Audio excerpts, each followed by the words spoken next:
আউযুবিল্লাহি মিনাশ শাইতানির রাজিম বিসমিল্লাহির রহমানির রহিম। পরম করুণাময় অসীম দয়ালু আল্লাহর নামে শুরু করতেছি।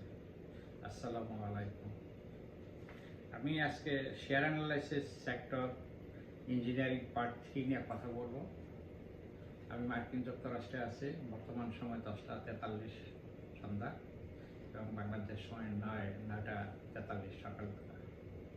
আজকে এখানে রোববার, বাংলাদেশের সোমবার সকাল। আচ্ছা, আজকের লিস্ট প্রথম শেয়ারটা হলো বিএসআরএম স্টিল। শেয়ারটা এই ক্যাটাগরি। বেসিক ইনফরমেশন, শেয়ারটা লিস্টেড হয়েছে 2009 সনে।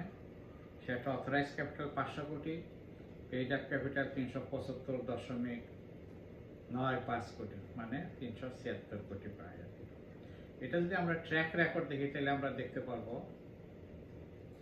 2024 সনে 10 বছরের ট্র্যাক রেকর্ড। 2024 সনে তারা ক্যাশ ডিভিডেন্ড দিচ্ছে 32%, 2025 সনে 23 সনে 25%, 2022 সনে 30%, 2021-এ 40%, 2020-এ 15%, 2019-এ 25%, 2018-তে 10% বোনাস এবং 10% ক্যাশ, 2017-তে 35% ক্যাশ, 2016-তে তারা কিছু দেয় নাই এবং 2015-তে তারা 30% ক্যাশ ডিভিডেন্ড দিয়েছে। খুবই ভালো অবস্থা। প্রতি বছর 10 বছরের মধ্যে তারা 9 বছরের ডিভিডেন্ড দিচ্ছে এবং খুব ভালো হারে তারা ডিভিডেন্ড দিচ্ছে। বিষয়টা এ ক্যাটাগরিতে আছে। এটা যদি আমরা ফিনান্সিয়াল পারফরমেন্স দেখি তাইলেও দেখবো খুব ভালো অবস্থা। এটা প্রতি 3 মাস অন্তর অন্তর তাদেরকে এটা স্টেটমেন্টে দিতে হয়। প্রথম কোয়ার্টারে, মানে প্রথম 3 মাসে তাদের লাভ হচ্ছে জুলাই টু সেপ্টেম্বরে 2 টাকা 26 পয়সা, অক্টোবর টু ডিসেম্বরে 2 টাকা 41 পয়সা এবং জানুয়ারি টু মার্চে 4 টাকা 45 পয়সা। এটা লাস্ট ক্লোজিং প্রাইস গেছে 57 টাকা 50 পয়সা। এটা আপনারা যদি আধার ইনফরমেশন তাইলে আমরা দেখব যে শেয়ারটা স্পন্সরদের কাছে আছে 72.06, মানে 72% শেয়ার স্পন্সরদের কাছে আছে, গভর্নমেন্টের নাই। ইনস্টিটিউশনাল হোল্ডিং হলো 17.70, ফরেন হোল্ডিং হলো 0.33 এবং পাবলিক হোল্ডিং হলো 9.91। আচ্ছা, এখানে খুবই ভালো অবস্থা। মেজর কোম্পানির মাঝে সে একটা কোম্পানির কাছে আছে এবং তারা প্রতি বছরই ভালো ডিভিডেন্ড দিয়ে যায়।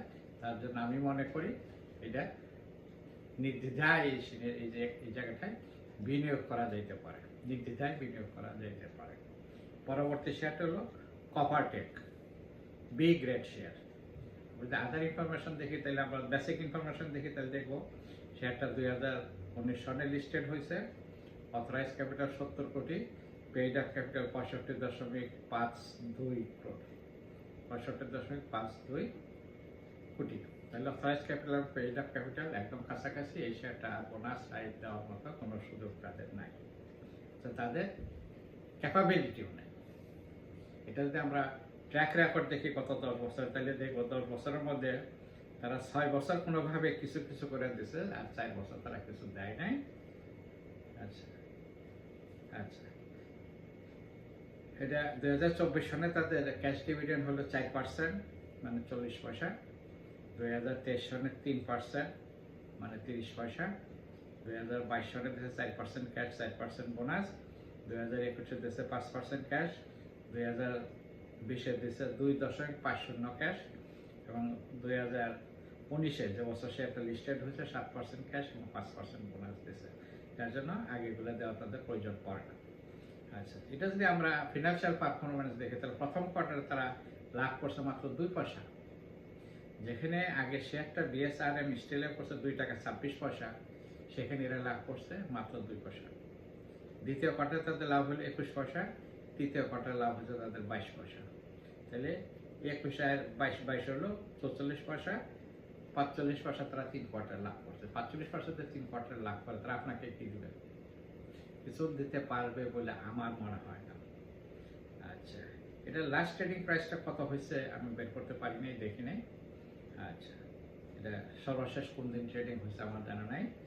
আচ্ছা, এটা যদি আমরা স্পন্সর শেয়ার দেখি তাহলে আমরা দেখব আদার ইনফরমেশনে স্পন্সরদের হোল্ডিং হলো 27.57, তারা 30% রাখে নাই, এখন 2.5% কম আছে। কেন কম আছে? Bangladesh security and exchange commission ভালো বলতে পারবেন, তাদেরকে তাদের আইনের আওতায় আনা দরকার, জবাবদিহিতার আওতায় আনা দরকার। এখন তারা একটু ঘুম ভাঙছে, তারা একটু জায়গা বসছে, কীভাবে এগুলো 30% উন্নীত করা যায় সেই নিয়ে তারা চিন্তা ভাবনা করতেছে।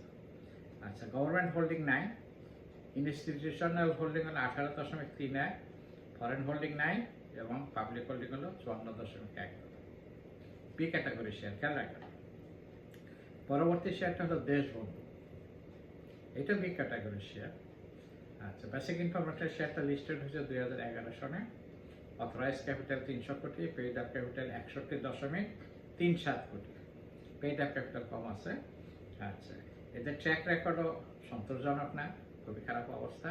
তবু আমরা বলি 2024 সালে তারা হচ্ছে 1% ক্যাশ ডিভিডেন্ড, 2023 সনে দিচ্ছে 2.5% ক্যাশ ডিভিডেন্ড, 2022 সনে 5%, 2021 সনে 5%, 2020 সনে 5%, 2019 সনে 5%, 2018 সনে 5%, 2017 কোনো ক্যাশ দেন নাই, 10% বোনাস দিচ্ছেন, 2016-তে ওনারা কিছু দেন নাই এবং 2015-তে ওনারা 5% ক্যাশ ডিভিডেন্ড। তাহলে 5% থেকে আইতে আইতে 2.5% বা 1%। পরবর্তী বছর হয়তো দেখা যাবে তাদের কিছু নাই, তার কিছু আলামত আমি এখন বলি। তাদের যে আমরা ফিনান্সিয়াল পারফরমেন্স দেখি কত 3 কোয়ার্টার, তাহলে দেখবো প্রথম কোয়ার্টার ওনারা লস দিচ্ছেন 76 পয়সা, দ্বিতীয় কোয়ার্টার লস দিচ্ছেন 70 পয়সা, তৃতীয় কোয়ার্টার লস দিচ্ছে 61 পয়সা। তাহলে 3টা কোয়ার্টার তার লস দিছে, তার মানে আগামীতে আপনার কিছু পাবেন বলে আমি মনে করি না। লাস্ট ক্লোজিং প্রাইস গেছে 16 টাকা 80 পয়সা। আচ্ছা, এদেরতে আমরা আদার ইনফরমেশন দেখি, তাহলে আমরা দেখব স্পন্সরদের কাছে শেয়ার আছে 33.5 চাই, সন্তোষজনক, 30-এর উপরে। গভর্নমেন্ট হোল্ডিং নাই, ইনস্টিটিউশনাল হোল্ডিং হলো 14.20।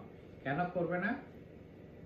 যেহেতু তাদের ট্র্যাক রেকর্ড ভালো, ইনস্টিটিউশনে যাইতে পারে না, যায় নাই, খুব ভালো অবস্থা, খুবই করুণ অবস্থা। এটা গভর্নমেন্ট ফরেন হোল্ডিং নাই। আর হলো রেস্ট থিং হলো পাবলিক হোল্ডিং আছে প্রায় 58%, 53.26। আচ্ছা, তারপরে শেয়ারটা হলো ডোমিনেস, এটা বি গ্রুপের শেয়ার। শেয়ারটা লিস্টেড হয়েছে বেসিক ইনফরমেশনে, শেয়ারটা লিস্টেড হয়েছে 2020 সনে। আচ্ছা, অথরাইজ ক্যাপিটাল 150 কোটি, পেইড আপ ক্যাপিটাল 102.60 কোটি, মানে 103 কোটির কাছে। এদের ট্র্যাক রেকর্ডও খুবই খারাপ, তা বলতে হয়, বলি শোনেন। 2024 সনে তারা ক্যাশ ডিভিডেন্ড 0.25%, কয় পয়সা বলছে আমি জানি না, 0.25%, আর 2 পয়সা 2.5 পয়সা হয়তো হয় আর কি। 1% দিলে 10 পয়সা হলে 10% সেটা 2.5 পয়সা হয় আর কি। আচ্ছা, 2023 সালে তারা ডিভিডেন্ড দিচ্ছে 0.505 পয়সা। আচ্ছা, 2022 সনে দিচ্ছে তারা 2%, 2021 সনে দিচ্ছে তারা 5%, এবং 2020 সনে যখন আসছে তারা 2% ক্যাশ দিচ্ছে এবং 8% বোনাস দিচ্ছে। 2% ক্যাশ যখন টাকাটা দিতে হবে, 8% বোনাস তারা কাগজ ছাপাই দিচ্ছে। ঠিক আছে, এটা যদি আমরা কোয়ার্টারলি ইনকাম দেখি, তাহলে আমরা দেখবো খুবই খারাপ অবস্থা। প্রথম কোয়ার্টার তাদের লাভ হলো 9 পয়সা, দ্বিতীয় কোয়ার্টার লাভ হলো 1 পয়সা, তৃতীয় কোয়ার্টার লাভ হয়েছে 2 পয়সা। তাহলে 9 থেকে 1, 1 থেকে 2, তাহলে এই যদি হয় 9 মাসে যদি তাদের 12 পয়সার ইনকাম হয়ে থাকে, আপনাকে কি দিবে? কিছু দিবে না। আশা করবো যেহেতু আপনি কিছু পাবেন না, যার জন্য এইসব শেয়ার আপনারা কিনবেন না। যদি চালান হারাইতে চান, কিনেন, ভুগতে হবে, পস্তাইতে হবে, রাস্তায় থাকতে হবে, অমুকে তমুকের পদত্যাগ চাইতে হবে। আচ্ছা, শেয়ারটা লাস্ট ট্রেডিং গেছে 10 টাকা 60 পয়সা, 10 টাকা শেয়ার, 10 টাকা 60 পয়সা। আমি মনে করি এটা বেশি গিয়েছে, এটা 4 টাকা 5 টাকা 6 টাকা থাকলে ভালো হতো। আচ্ছা, শেয়ারটা স্পন্সরদের হোল্ডিং আছে 30.20, কানের করে আছে 30.20, 31 না। আচ্ছা, গভর্নমেন্ট হোল্ডিং নাই, ইনস্টিটিউশন হোল্ডিং 7.5, যাইতে পারে না। এত ভালো পারফরমেন্স ইনস্টিটিউশন যাইতে পারে না, ওরা ভালো সিদ্ধান্ত নিচ্ছে। আচ্ছা, ফরেন হোল্ডিং হলো 0.01%, হ্যাঁ, পাবলিক হোল্ডিং হলো 62.29। আলোচনা পরবর্তী শেয়ারটা সরকারি শেয়ার ইস্টার্ন কেবলস, বি গ্রুপের শেয়ার ইস্টার্ন কেবলস। আচ্ছা, এটা বেসিক ইনফরমেশন শেয়ারটা লিস্টেড হয়েছে 1986 সনে। তাহলে 86 থেকে 2000 14-15 বছর, এবং 2025 পর্যন্ত আরও 25 বছর, তাইলে প্রায় 40 বছর শেয়ারটা কিন্তু তাদের কোনো ডেভেলপমেন্ট হয়নি। কেন হয়নি? সরকারি ক্ষেত্রে প্রত্যেকটা জায়গায় এক অবস্থা। এটা আমি সরকারি শেয়ার নিয়ে আলাদা একটা ভিডিও করবো, আপনাদেরকে জানাবো, বলবো, চেষ্টা করবো, খুব সমস্যা। আচ্ছা, শেয়ারটার অথরাইজ ক্যাপিটাল হলো 60 কোটি, পেইড আপ ক্যাপিটাল হলো 26.490 কোটি। অথরাইজ ক্যাপিটাল কম, পেইড আপ ক্যাপিটাল আরও কম, মানে ছোট শেয়ার, ছোট শেয়ার। এটা যদি আমরা ট্র্যাক রেকর্ড দেখি তাহলে আমরা দেখবো 2024 সনে তারা 2% ক্যাশ ডিভিডেন্ড দিছে, 2023 সনে 3% ক্যাশ ডিভিডেন্ড দিছে, 2022 সনে 2% ক্যাশ ডিভিডেন্ড দিছে, 2021 কোনো ডিভিডেন্ড দেয় নাই, 2020 তারা কোনো ডিভিডেন্ড দেয় নাই, 2019 তারা 5% ক্যাশ ডিভিডেন্ড দিছে, 2018 কোনো ক্যাশ দেয় নাই, 10% বোনাস শেয়ার ইস্যু করছে, 2017 10% ক্যাশ ডিভিডেন্ড দিছে, 2016 10% ক্যাশ ডিভিডেন্ড দিছে, এবং 2015 12% ক্যাশ ডিভিডেন্ড দিছে। এটা যদি আমরা ফিনান্সিয়াল পারফরমেন্স দেখি তাহলে আমরা দেখব প্রথম কোয়ার্টারে ওনারা লস দিয়েছেন 1 টাকা 44 পয়সা, দ্বিতীয় কোয়ার্টারে লস দিয়েছে 45 পয়সা, তৃতীয় কোয়ার্টারে লস দিয়েছে 1 টাকা 31 পয়সা। তাহলে 3টা কোয়ার্টারে তারা লস দেয়। সরকারি শেয়ার তাই তো করবেন, যাও দেখি তত নাই, ধরো মারো খাও, যার জন্য এই অবস্থা। আচ্ছা, সেম সেক্টর সেম জিনিস, এই কেবল সে প্রাইভেট সেক্টর যেসব কোম্পানিগুলো আছে তারা সবাই ভালো করেন, যেহেতু এটা সরকারি শেয়ার, জবাবদিহিতা নাই, পাপা নাই, তার জন্য তাদের এই পূরণ করে নিতে আমি মনে করি। শেয়ারটা আমার ট্রেড হয়েছে, লাস্ট ট্রেডিং প্রাইস গেছে 104 টাকা 20 পয়সা। 104 টাকা দিয়ে আপনি কেন 20 পয়সা নেবেন? কেন শেয়ারটা কিনে? জায়গা জমি বিক্রি করে আপনাকে দিবে, সেই আশায় শেয়ার কিনে গরিবানি ছেড়ে দেন, একদম ছেড়ে দেন, ভালো শেয়ার কিনে। এই যে আজকের আলোচনায় বিএসআরএম স্টিল নিয়ে কথা বললাম, 70-71 টাকা দিয়ে শেয়ার কিনে আপনি 3.5 টাকা পান, 3 টাকা 20 পয়সা পান, আর 104 টাকা দিয়ে শেয়ার কিনে আপনি পাবেন 20 পয়সা। কোনটা কিনবেন? কোনটা ভালো? আপনি সিদ্ধান্ত নেন। আমি তো মনে করি আপনি এইসব শেয়ার বিক্রি করে বিএসআরএম স্টিল, এর আগে বলছিলাম বিএসআরএম লিমিটেড, ওইটাও 50-52 টাকা শেয়ারটার দাম আছে, ডিভিডেন্ড অ্যাক্টিভিটি পাওয়া যায়, 25-30% ডিভিডেন্ড পাওয়া যায়। আমি আশা করব আপনার এইসব শেয়ার না কিনে ওইসব শেয়ারে যান, ভালোকে ভালো বলার চেষ্টা করেন। আচ্ছা, এটা যেহেতু সরকারি share, sponsor share 8.08, public government holding হলো 51%, যেহেতু তাদের 51% হোল্ডিং, তারা ম্যানেজমেন্টে আছে। আচ্ছা, এখানে স্পন্সর না থাকলেও চলবে। আচ্ছা, এখানে ইনস্টিটিউশনাল হোল্ডিং 12.25, ফরেন হোল্ডিং 9, আর পাবলিক হোল্ডিং হলো 28.67। আজকের আলোচনার সর্বশেষ শেয়ারটা হলো গোল্ডেন সাপ, B group, B category share. Other information, শেয়ারটা লিস্টেড হচ্ছে 2007 সনে, 18 বছর, একদম কম না। আচ্ছা, শেয়ারটার অথরাইজ ক্যাপিটাল 500 কোটি, পেইড আপ ক্যাপিটাল 171.73 কোটি। এটা ট্র্যাক রেকর্ড অবস্থা খুবই খারাপ। আমরা দেখব 2024 সনে তারা ডিভিডেন্ড দিচ্ছে 1.5%, মানে 15 পয়সা। 2023 সনে ডিভিডেন্ড দিচ্ছে 1%, মানে 10 পয়সা। 2022 সনে ওনারা কিছু দেন নাই, দিতে পারেন নাই। 2021 সনে দিচ্ছে 2.75%। 2020 সনে দিচ্ছে 2.5%। 2019 ওনারা কিছু দেন নাই, 2018 কিছু দেন নাই, 2017 কিছু দেন নাই, 2016 দিচ্ছে 5% ক্যাশ ডিভিডেন্ড, 2015 ওনারা কিছু দেন নাই। তাইলে এই 10 বছরের ভিতরে 5 বছরেরই ওনারা কিছু দেন নাই, আর 5 বছর ল্যাপসাপ কিছু দিচ্ছে। আচ্ছা, এটা যদি ফিনান্সিয়াল পারফরমেন্স দেখি তাহলে আমরা দেখব প্রথম কোয়ার্টারে তাদের লস হলো 7 পয়সা, দ্বিতীয় কোয়ার্টার লস হচ্ছে তাদের 27 পয়সা, তৃতীয় কোয়ার্টার লস হচ্ছে তাদের 75 পয়সা। লসের পরিমাণ দিন দিন বাড়তেছে, মানে কোম্পানি পারফরমেন্স ডিমিনিশিং হচ্ছে। এটা সর্বশেষ ট্রেড প্রাইস গেছে 10 টাকা 70 পয়সা, 10 টাকা শেয়ার, 10 টাকা 70 পয়সা। শেয়ারটা আসলে দরকার ছিল 4 টাকা 5 টাকা, 6 টাকা, এই অবস্থা। আচ্ছা, তারপরে আমরা কিনি, আমরা কিনি, আমরা না বুঝে কিনি, আপনি বুঝলে কিনবেন না। আচ্ছা, এটা যদি আমরা স্পন্সর আদার ইনফরমেশন দেখি তাহলে আমরা দেখবো স্পন্সরদের হোল্ডিং 36.47, সন্তোষজনক। আচ্ছা, government holding 9, institutional 16.49, foreign holding 9, এবং পাবলিক হোল্ডিং হলো 47.04। তাহলে এখানে ইনস্টিটিউশনাল হোল্ডিং কম। কেন কম? যেহেতু তারা ডিভিডেন্ড দেয় না। তাদের টাকা তো জবাবদিহি আছে, আপনার টাকা জবাবদিহি জানে। আপনি তারপরে আনছেন, খরচ করে আনছেন, ঘর বেঁচে আনছেন, জায়গা বেঁচে আনছেন, বড় ঘরটা বেঁচে আনছেন, রিটায়ারমেন্টের টাকা নিয়ে আসছেন, প্রভিডেন্ট ফান্ডের টাকা নিয়ে আসছেন, এখানে দিচ্ছেন, জবাবদিহিতা নাই। কেন নাই? আপনি আপনার মতো বিনিয়োগ করছেন, লস হয়েছে আপনার হয়েছে, রাস্তায় আছেন আপনি আসছেন, এটা মাকসুদ সাহেব কেটে দিয়ে যাবে আপনার পকেট থেকে। মাকসুদ সাহেবকে ডেকে আনছে বিএসসিসি এত কালের যে চেয়ারম্যান যারা আছে 1973 সন থেকে অদ্যাবধি, কেউ কি আপনাকে ডাকছে মার্কেটে আসেন ভাই শেয়ারটা কিনে? আপনি আপনার প্রয়োজনে আসেন। লস হইল আপনার, লাভ হইল আপনার।